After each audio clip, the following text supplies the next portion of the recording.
A black Lincoln Continental. It gleamed under the streetlights on Chester Avenue.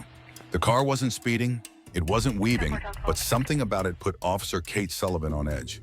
She'd been watching it for several blocks. Then the car made a right turn. No signal. Got him. Technically, it was enough. On a normal night, she might have let it go. Not tonight. Something about this car wouldn't let her. Kate flicked the switch. A short burst of blue lights. The Lincoln's brake lights flashed immediately. It pulled over smoothly. A clean stop. No hesitation. Too smooth. Kate parked behind it. She took a deep breath. Her hand went to her belt. A 16-year habit. Her boots tapped on the pavement. Every step felt heavy. The side window hummed down. She saw him. A man in his late 40s, trimmed beard, expensive shirt. His hands were already resting calmly on the wheel. No sudden movements. No signs of panic. He didn't look scared. He didn't look annoyed. He looked ready. Kate's chest tightened. Why isn't he afraid? Her voice came out sharper than she intended. License and registration? The man blinked. He gave a polite nod. May I ask why I was stopped, officer? His voice was low, calm, too calm. It got under her skin. You failed to signal your turn, she clipped. A beat of silence. I see, he said simply. Then he slowly reached for the glove compartment. Kate watched his every move like a hawk. Her fingers tightened on her belt. But his actions were deliberate. No fumbling, no sudden jerks. He retrieved the documents, handed them over, and immediately returned both hands to the wheel. Kate glanced at the license. Marcus Thorne. The name meant nothing. She handed it back. Their eyes met. That same calm stare. Not a hint of a nervous smile. What was he hiding? You around here? She asked. She needed to get back in control. I do, he replied. Then he added, why do you ask? Kate didn't answer. She just stared, waiting. She was looking for something to be wrong, but there was nothing. No red flags, no resistance. Her training screamed, let it go, but her gut screamed louder. Step out of the, she commanded. Her voice was ice. For the first time, his composure wavered. His jaw tightened. Why? He asked. Not angrily, just calm. I asked you to step out, Kate repeated. The corner of his mouth twitched. But he didn't argue. He unbuckled and stepped out. He was than she'd thought, broader too. He didn't look aggressive, he just had a presence. It made Kate's shoulders tighten. Hands on the trunk, she ordered. Thorne nodded. He turned and placed his palms on the car. Moved in behind him. Her mind was racing. Then she saw it, a navy blue wristband, peeking out from his sleeve.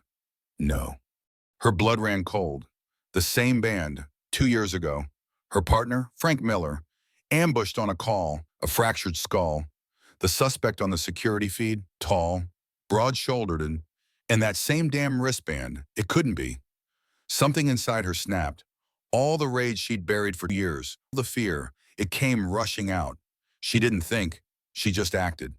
Her hand shot out. The slap echoed between the buildings. A sharp, ugly sound. Thorne's head snapped to the side, but he didn't stumble. He froze. Kate's hand tingled. Her heart hammered against her ribs. Silence, heavy and thick. He slowly turned his head back. His eyes were cold, empty. He looked right through her. Then he reached into his jacket pocket. Kate tensed.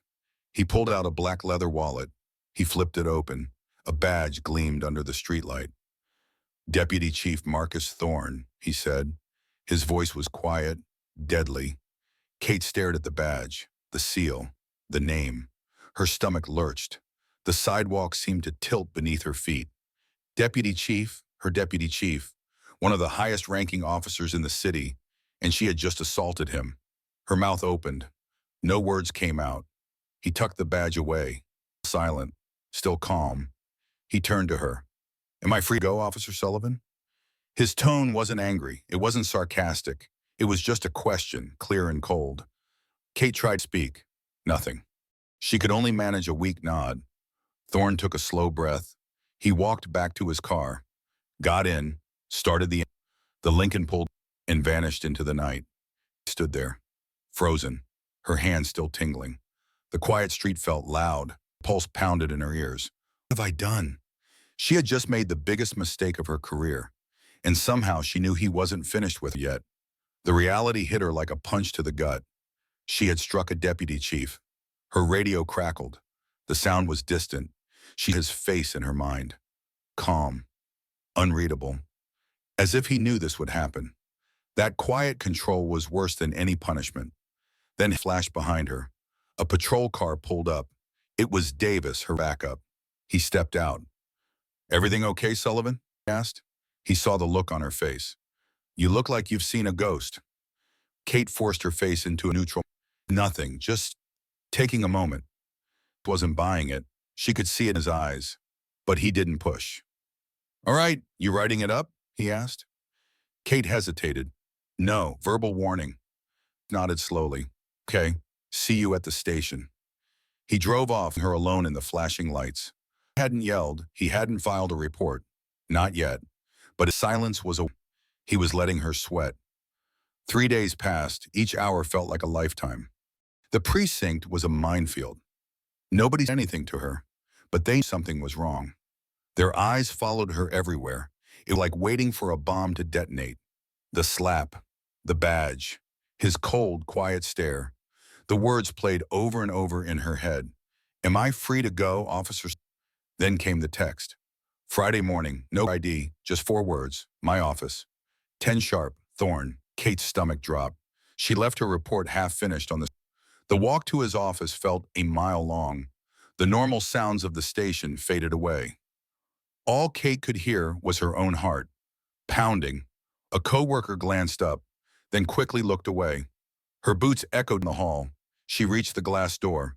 Deputy Chief Marcus Thorne. She once, then pushed it open. He stood behind his desk. He didn't look up. The room was quiet, too quiet. Finally, he spoke. His voice was, "Have a seat." She sat. Her back was ramrod straight. Thorne looked up.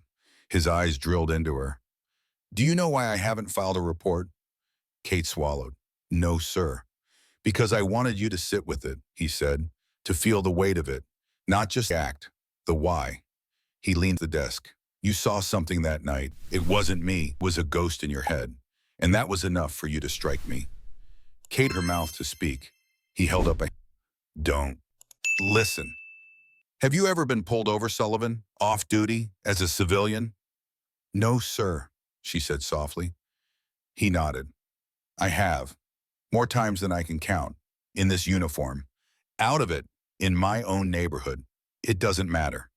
He let the words hang in the air. "You know why?" Kate shook her head. "Because for some people I am a threat. Just by existing." The words hit her like a physical blow.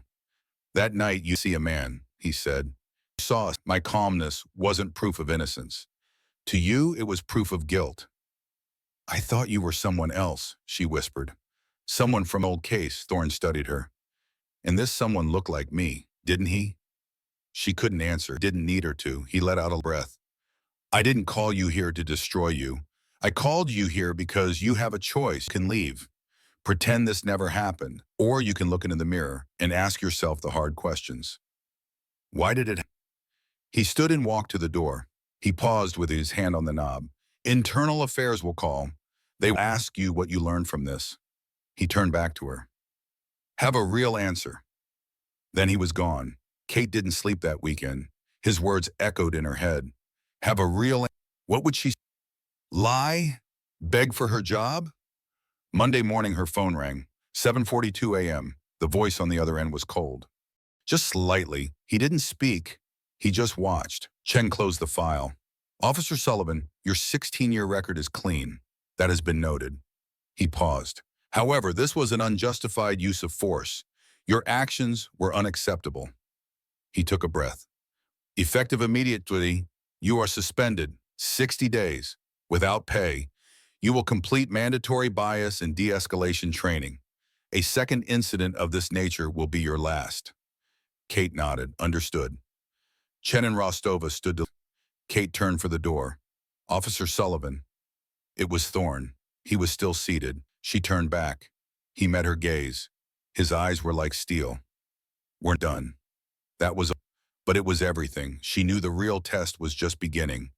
The training center was a dull gray building across town. Kate showed up in civilian clothes. She didn't know what to expect. The room was a mix: cops, Some were young rookies, others were veterans, like her. Some looked bored, others looked angry, a few looked ashamed. She found a seat in the back. She kept her eyes down. She just wanted to get through it. At 9 sharp, the instructor walked in. She was an older black woman, short gray curls and a sharp presence. Her badge was still clipped to her belt. "Sergeant Brenda Miles," she said. Her voice was calm but carried weight. "Retired, 27 years on the job." The room quiet. "Let's get one thing clear," Miles said. "This isn't punishment. It's an intervention. You're here because your lens got, and if you don't clean it, someone gets hurt." She played video, grainy body cam footage. A white cop stops a kid. The kid was just walking through a nice neighborhood. The officer's questions got more aggressive. The kid stayed respectful. Hands in sight, it ended with the kid cuffed on the sidewalk. For what? For walking. Miles paused the video. "What did that officer see?" she asked the room. One mumbled, "A suspect." Another said, "Someone who didn't belong." Then her eyes found Kate. "Officer Sullivan, what about you?" Every head in the room turned. "What did you see the other night?" The words caught in Kate's throat. She looked down, then herself to Miles's gaze. "I saw a ghost from an old case," she said, her voice thin. "But that's not the whole truth." The room was dead. "Really, I saw him who wasn't afraid of me. And I didn't know what to do with that." Miles nodded slowly. "Sometimes the problem isn't what we see, it's what we expect to see." The first time in years, Kate felt honest. It wasn't a good feeling, it was a start. 60 days she walked back into the... Everything looked the same, but it felt different. The chatter seemed to quiet as she passed. She felt the eyes on her back, not angry, just watching, waiting. She her head high, she walked to her desk. A few cops gave her a short nod. Nothing more. She didn't know what to do next. She saw him, Deputy Chief Thorne. He walked down the hall with that same quiet presence. He didn't look her way. He didn't slow down. He reached his office door. Then he paused. He glanced back over his shoulder. "Sullivan," he said. His voice was clear, neutral. "Sir," she replied, sitting up straight. There was a long pause. He gave a single, sharp nod. "Welcome back." He walked into his office. The door clicked shut. The words hung in the air.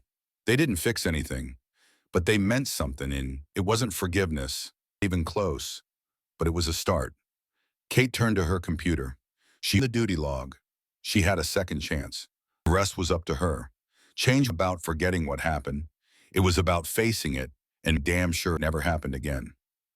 Our stories are about the hard road to justice. Sometimes that road is internal. If you believe these stories need to be heard, subscribe to our channel more.